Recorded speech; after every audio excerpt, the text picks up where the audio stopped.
This video is sponsored by the Book Insights app, Blinkist. Use the link in the description and you'll receive 1 free week and 25% off an annual premium membership. It was a normal sunny day in the German countryside. The German nobleman, Baron Munchausen, was out riding his horse on his way to a town many miles away.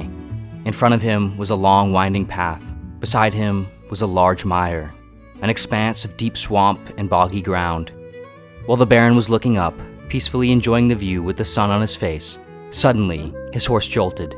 When the Baron looked down to see what was wrong, he saw a badger running in the opposite direction and his horse running off the trail straight into the mire. With several heavy steps, the horse made it a good distance into the water before its legs began to sink and become stuck in the mud. The Baron's legs wedged in alongside the horse's body, becoming stuck as well. Frantically, the Baron looked around. He was miles from anyone and many feet from the edge of the mire. There were no tree branches, no rocks, no logs, no solid ground to stand on. The horse flailed and squealed. The Baron patted its mane, briefly calming it down. For several minutes, the Baron tried to dislodge his legs with no luck. Then, out of complete desperation, the Baron reached up and grabbed his own hair. With all his strength, he pulled up. Upwards, he and the horse went. Slowly, the Baron and the horse emerged from the mud and returned safely to the edge of the mire. Of course, this is impossible and never happened, but the story of Baron Munchausen serves as a metaphor and reference for an incredibly significant and unsettling philosophical thought experiment known as the Munchausen trilemma, created by the German philosopher Hans Albert in 1968 and named after this story. According to the trilemma, what we think we know, what we hold to be true, is impossible to ever prove. Like the Baron, we are merely pulling ourselves up by our own hair to escape the mud and muck of uncertainty and unknowingness, with no solid ground to stand on. Before delving further into the Munchausen trilemma, there's another question or pairing of questions that is useful to ask first. Question 1. What do we know and how do we know? In his book, Theory of Knowledge, American philosopher Roderick Chisholm uses this pairing of questions to reveal the problem we face at the starting point of knowledge, which is known as the problem of the criterion. For the avoidance of confusion here, we can consider something knowledge if it is a justified, true belief. In order to arrive at this kind of knowledge, however, we must be able to answer at least one of these two aforementioned questions. What do we know and how do we know? Answering one allows us to answer the other. And in answering both, we can define, separate, and arrive at justified true beliefs, or knowledge. In answering the first question, where we already know something is true, we have a particular case of knowledge that we can determine a method or criterion off of to discern true versus false beliefs, and then use this method to determine other true beliefs. Or, in answering the second question first, where we know how we know something is true, we already have a method or criterion for determining true versus false beliefs that we can use and continue to use. The problem and sort of paradox we arrive at here, though, is we can only find an answer to either question through the other.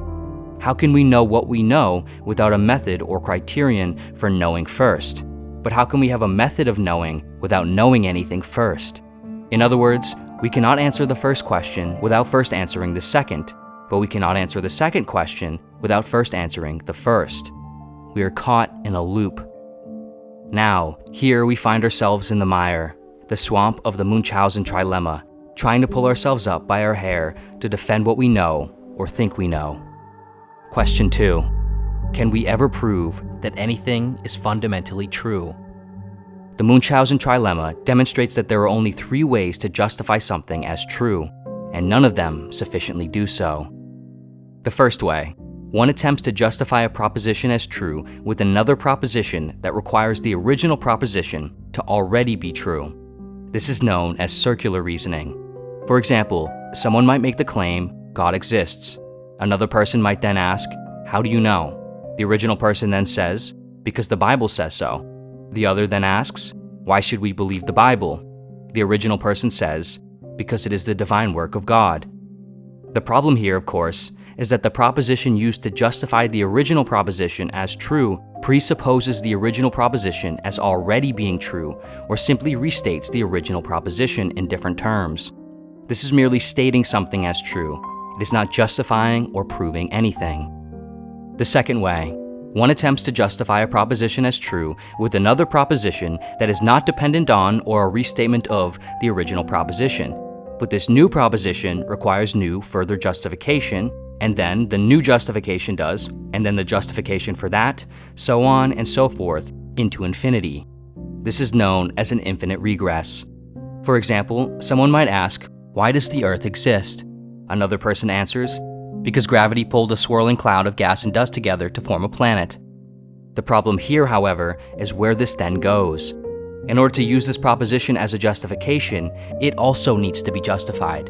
And then the next justification, and the next, ad infinitum. Why does Earth exist? Because a swirling cloud of gas and dust clumped together. Why did the gas and dust exist? This continual requirement for justification would continue on in all directions into infinity, or into circular reasoning. The gas and dust came to exist because of the Big Bang. Why did the Big Bang create gas and dust? Because it caused matter to exist and the universe to expand. Why did matter come to exist and the universe expand? Because the Big Bang occurred. The initial proposition cannot be justified as true if there is never any conclusive grounding or foundational truth, a stopping or starting point, present in the series of subsequent propositions used to justify it. The last way. One attempts to justify a proposition as true by simply asserting it as true without subjecting it to further justification or proof. For example, someone might say, that car is objectively red.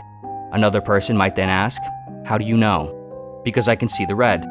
In this case, a premise is merely assumed to be true, i.e., one's perception of red makes the redness of the car true. But of course, assuming something is true or claiming something is true does not prove that anything is. Obviously, red may not exist outside the human mind. The human mind may be deceiving the individual. The individual might simply be wrong with no way of showing or proving that there is an objectivity to what is being perceived and or measured. Even with tools and devices, the human mind is still the final stop for everything, and there is no way to prove a final belief without assumption and dogma. In the end, we are left with justification either by circular reasoning, by infinite regress, or by axiomatic statements or assumptions. But if justification by all of these is not legitimate, then justification is not possible. And if knowledge is justified true beliefs, then knowledge is not possible. This leads us to our final question and philosophical problem. Question 3. Can there be any philosophical progress? If absolute knowledge is impossible, how do we know if we are improving our knowledge? How do we know if we are garnering any new knowledge? What is the point of philosophy if we can never prove or know anything for sure in this realm? The prominent Austrian philosopher Ludwig Wittgenstein took this question very seriously. Wittgenstein believed that philosophy, in the traditional sense, is futile.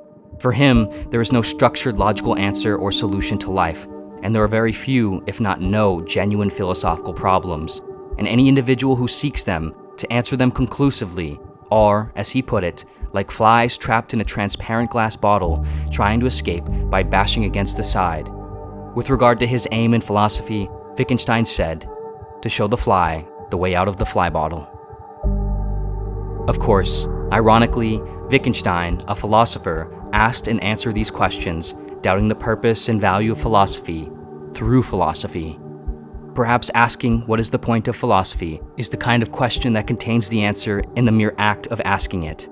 Perhaps the purpose of philosophy is less about progress towards some end and more about a process of inquiry and self-understanding, about examination and exploration, about expression and connection with oneself, with others, with the chaotic but beautiful nature of the world.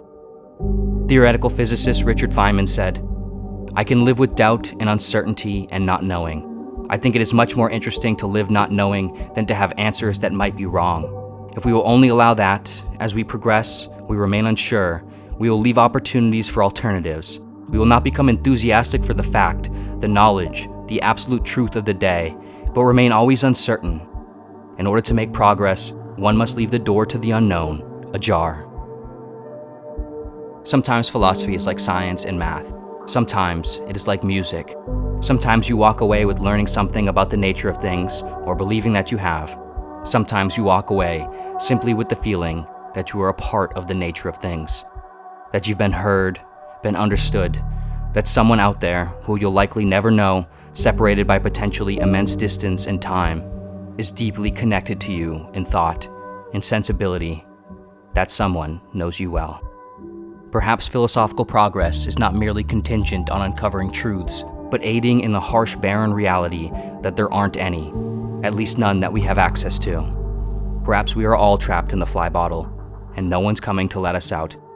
But through things like science and math, music and art, and philosophy, we can make the most of our time with each other in here, while we are still in here.